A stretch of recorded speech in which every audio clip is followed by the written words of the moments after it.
Welcome back, everyone. Joe with Hydraway. Today we're going to do an instructional video on how we connect our Hydraway product to a catch basin.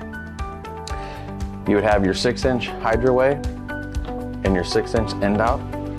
You want to fit the 6-inch end out over the 6-inch Hydraway. You want to be using our Hydro tape.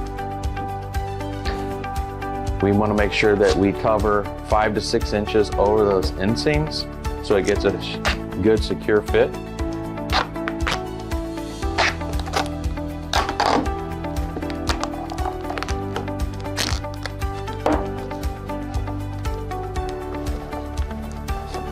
Once that's good and secured and fit, you go ahead and take your corrugated pipe and we slide it right into our end out.